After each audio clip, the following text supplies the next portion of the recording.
కాకతీయ యూనివర్సిటీలో assistant registrar AR Krishnaiah 50,000 లంచం తీసుకుంటూ ఉండగా ఏసీపీ అధికారులు ట్రాప్ చేసి పట్టుకున్నారు.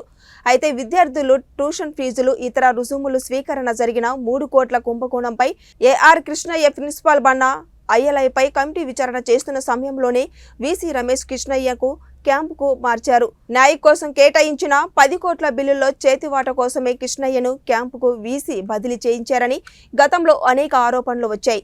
ఈ యూనివర్సిటీలో కీలకమైన 4 కార్యాలయాలకు కృష్ణయ్యకు ఒక్కడేనని అసిస్టెంట్ రిజిస్ట్రార్గా వీసీ నియమించారని ఆరోపణలు సైతం ఉన్నాయి. పెండం రాజేందర్ అనే ఫిర్యాదు చేస్తున్నాడు. ఏమంటే అతను 2020-21, 21-22, 22-23 సంబంధించినటువంటి కాంట్రాక్టు పాలు పెరుగు కాకతీయ యూనివర్సిటీ హాస్టల్లో సప్లై చేయడం కొరకు టెండర్ ద్వారా కాంట్రాక్టుగా అతను ఎన్నికయ్యాడు. బిల్స్ అన్నీ పాస్ అయినాయి, కానీ 2022-23లో మాత్రం ఏప్రిల్ మే బిల్స్ పెండింగ్ ఉన్నాయి. ఆ బిల్స్ పెండింగ్ ఉన్నది క్లియర్ చేయడం కొరకు కృష్ణయ్య అసిస్టెంట్ రిజిస్ట్రార్ గారు 50,000 రూపాయలు లంచంగా అడిగాడు. అలాగే అంతకుముందు కూడా కొన్ని బిల్స్ క్లియర్ చేయడం కొరకు ఇతని వద్ద డబ్బులు అడిగాడు. ఫిర్యాదుదారు వద్ద ఇష్టం లేకున్నా కూడా డబ్బులు ఇచ్చాడు. అయినా కూడా మళ్ళీ కావాలని చెప్పి అతన్ని ఫోర్స్ చేయడంతో ఏసీబీకి అప్రోచ్ అయ్యాడు. ఈరోజు రాజేందర్ కాంట్రాక్టర్ గారు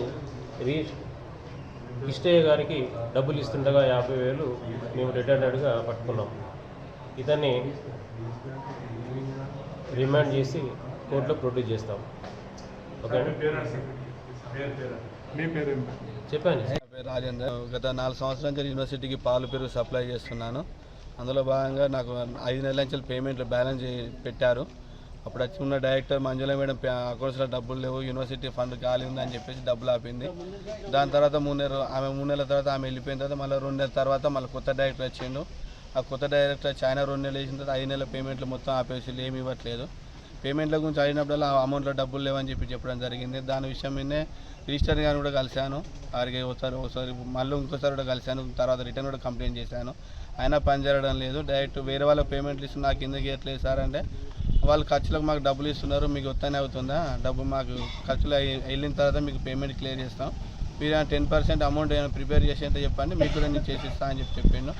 సరే, నాకు ఆల్రెడీ 19 లక్షల రూపాయలు అప్పటివరకు ఆగడం వల్ల సరే సార్ నాకు కూడా చేయండి సార్ అని చెప్పేసి ఆయనతో కమిట్ అయ్యాను. కమిట్ అయిన తర్వాత కొన్ని చిల్లర కూడా ఇచ్చాను. తర్వాత మొన్న లాస్ట్ కూడా ఒక 5 లక్షల దాకా పేమెంట్ వేసినాక నాకు 50,000 ఇస్తేనే నీకు రిమైనింగ్ పేమెంట్ చేస్తాను, లేకపోతే చేయలేను, మీ ఎవరు చెప్పుకున్నా నాకు ఇబ్బంది, నాకు 10% కంపల్సరీ కావాల్సిందని చెప్పడం ద్వారా నేను ఏసీబీ గారిని ఆశ్రయించడం జరిగింది. వారి ఆధ్వర్యంలో ఈరోజు మళ్ళీ డబ్బులు తీసుకొచ్చి ఇచ్చాను.